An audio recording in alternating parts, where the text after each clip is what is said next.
places. But Olivia did not seem to care about my house at all.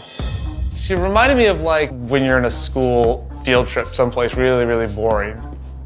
Kind of made me feel like Hey guys, and welcome back to Little Black Book. You know what time it is. Talking to you guys about Married at First Sight. Yes, we're talking to you guys about Olivia and obviously Brett. If you're new to the channel, make sure you like, share, subscribe, click on the bell button for a notification of the uploads. For those of you returnees, well, you already know you got the minerals. Alright, cool. So, talking about obviously Married at First Sight, talking about Brett and Olivia. I think you guys already saw the video sneak peek, so I'm just going to talk about that per se. So obviously the past few weeks we've been seeing Olivia, seeing Brett, seeing them behave in the way they've behaved. We've all been against Brett. We've all been saying our pieces, our think pieces, saying our essays.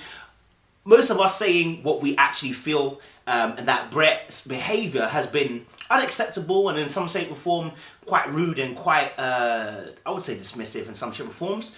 And then we get to see this video where it's a sneak peek of Olivia and Brett. And I think many of the comments really didn't capture exactly how many of us felt when watching the video. So we get to see obviously Brett, introducing Olivia to his house. Okay, and I want you to understand what a house signifies. I own my own house. Something I'm really proud of, that I managed to, buy a house despite the fact that, I don't make a tremendous amount of money. So I wanted her to like it because I'd like sweat, blood, tears.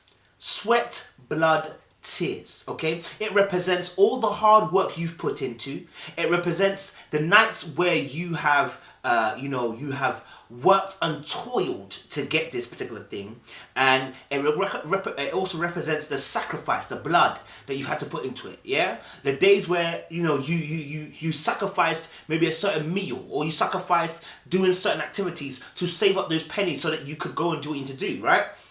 This is so important because that also plays a part in how much we value something. So you spent a house, maybe you spent 100,000, 200,000, 3,000, whatever you spent to get this house, you've put so much effort, work into it. Okay.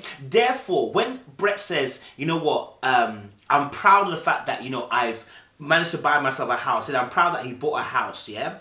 Now, when he says that, it means he's put his love, his energy. It's a part of him. It represents the ego, okay? It represents the mind of him, okay? So when Olivia comes into that household and she's meant to be the partner of him, the two becoming one, and she decides to not show that effort or show that appreciation for the work that I have done, there's going to be a disconnect here. There's going to be an intense disconnect, an emotional one, and there's going to be a disconnect in the sense of he may turn off. Why?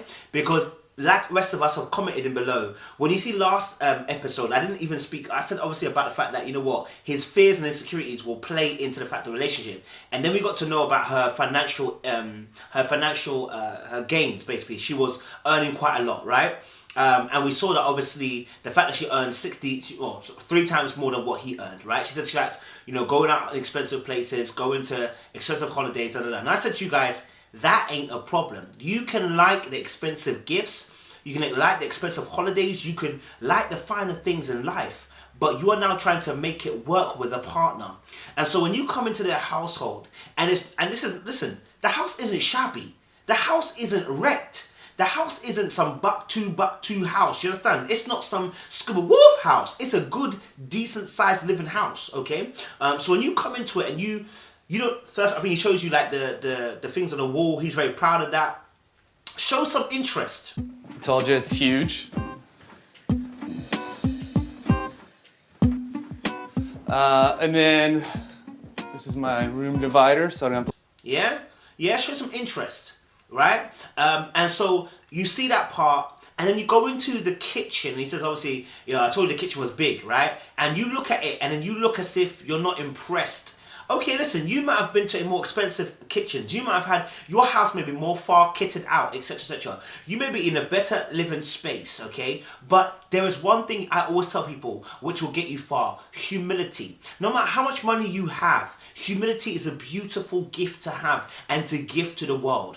When you don't have that, you come off as snobby, you come off as arrogant, and we don't like people like that. Let's be honest, the modern day people don't like it like that. Listen, Olivia, you are not in the high percentage percentile.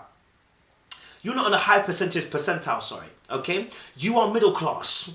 Because you're not rich like that, yo. Do you understand? Like, you're not, you see, the problem with middle class people is that they think they're somewhere. And they're just at the same level. In fact, you get taxed more than we do, cuz. Yes, and for us brokers at the bottom, you get taxed more than us in the middle class. And the thing is, you think you've made it because you earn maybe 100k or whatever. Listen, you're okay. Okay? You're not at that level to even be snobby. You understand? And so you show your tail and you show your hand when you do that. Look, many are people who've earned their millions, who've earned their finances. Oftentimes, you see this air of humility. Where does it come from? Working hard. You see, working hard oftentimes is the equalizer that gets people to understand, I wasn't just given this.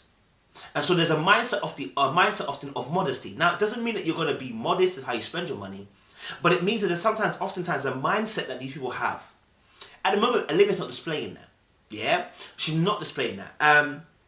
She said obviously she doesn't think this house in general isn't. She thinks the house in general isn't. But his house isn't decorated. There's a lot of stuff everywhere. I just think my house feels more like a home, and his house is very much a bachelor. That great, and it's like, babe, like, and then she makes a comment about the fact that it's a bachelor pad. Well, he's living by himself. You know what I'm saying? Like this, look. Any man's house, yeah, most of us, bro, we're not kitting it out. Like, look, my house, yeah, looks kind of pretty, but only because someone else kitted it out. Someone else had to come in and actually design this thing. I didn't. If it was me, if it was up to me, sofa, chairs, table. That was it. Finish. You understand? Yeah? Bed. Finish. Cabinet. Finish. Kitchen. Normal. Like, fam, I wouldn't do the added extra stuff because it's just not me. Like, most men are basic. We don't need too much to get along. We don't need too much to show that we're fantastic. We like to keep it simple. That's why a feminine touch is so important. So where she missed a trick is that she didn't see the opportunity to say, hey, I could actually potentially increase this. What she saw was comparison. And comparison is a thief of joy. Comparison also doesn't allow you to really establish a full-on view to something without having a biased view towards it, right? Because you're already comparing it to something else. And so I'm not against her higher lifestyle. I'm not against her. Her financial increase in comparison to his. I am against an attitude though, and I think I pinpointed it in my last video. I said the part where I disagreed with her was the attitude where she talked about his dog and said, well, that dog's about to get an upgrade. Hold on a minute. He said he spends quite a bit of money on his dog, and then you're gonna say, well, he's gonna get a bit more of an upgrade. That is where I saw the snobbiness, right? And so again. You know, that's where you can sometimes start to see where someone is, there's edges. We all have these things. We have edges we need refining, okay? And so Brett might not be the only one. Now, someone might have said that Brett might be very sensitive in the way that she describes certain things. Listen, the house wasn't necessarily super clean. We get it. It wasn't messy to the... But his house isn't decorated. There's a lot of stuff everywhere. I just think my house feels more like a home, and his house is very much... The point where you can't walk... No, it wasn't. There's a few things that were in the bin that was overflowing. That's it. It wasn't that messy to make it at the point where she has to make some of the comments that she makes and show distaste and a dislike to the hard work he's put in, you know? And so, she said, oh, she knew her husband was... You know, with vigor. At this point, I knew my husband was a gamer. It's a lot to take in. A gamer, and she was disappointed in that. And it's like, yo, B, listen, you've got to understand that every man has their own thing that they need time for, yeah? Some men go for runs, some men do sports, some men like games, some men do this, some do that. Some like to do console gaming. It's just what it is, you know what I'm saying? Like, so long as he's not spending too much time on that, that he's abdicating his responsibilities, abdicating dealing with you, like, yo, be easy. Chill on that, babe. You understand? Don't get too hardcore. Do you understand? Relax a little bit. Just be fine. You know what I mean? And that's what I would say to that. Like, for me, that's what I would stand on that. And so he said he loves his house, and he knew and the fact that he knew that you didn't appreciate the house is a problem, because that means whatever energy you were giving off was too bait. If you were showing the energy that he knew that you didn't like the house, your energy was bait. Which means you're already now showing this dislike for the fact that you don't think his house is as good as something that you've seen or you've lived in, right? And that distaste there for me is distasteful in character. Nobody's saying you have to lie. We're saying that obviously there's a way to go about certain things. There's an art to delivering things. There's an... Reminded me of like when you're in a school field trip someplace really, really boring. kind of made me feel like art to saying certain things, and that was not tactful, and the way that she was showing her body language and disapproval through her facial features, you know, showing that you're unimpressed. But this person's worked hard to get this thing, and so this is why I said that there could be a discontent later on in the relationship, because when he mentioned about the fact that, you know, he's a very simple guy, that's where the clash is going to be. The simpleton versus the extravagant, okay? Or the simpleton versus the rich. That's where it's going to come to between him and Olivia. You know, and again, he said obviously that he made smart choices, and this is all about going... I love my house. It took a lot of saving, a lot of smart choices, but Olivia did not seem to care about my... Back to his sacrifices. He made sacrifices. Imagine you made sacrifices for your child, right? To have what they couldn't have. Like, you were just basically working to the bones to try and get your kid just the basics, bro. And that kid turns around and says, you know, F you, I don't like what you've done, You'd be so hurt. Why? Because you know you've put sacrifice. You've sacrificed your life to make sure this child is okay. And the exact same thing here happens. When we sacrifice to attain something, when someone doesn't respect it, when someone doesn't appreciate it, it's heart-wrenching. Yeah? And actually it can be a make or break of a relationship. Do you know what I'm saying? Maybe not straight away, but eventually that person will feel resentful. So yeah, guys, I don't know. Let us know your thoughts about Olivia and Brett's situation down below. We appreciate you. Stay locked, stay loaded. More love.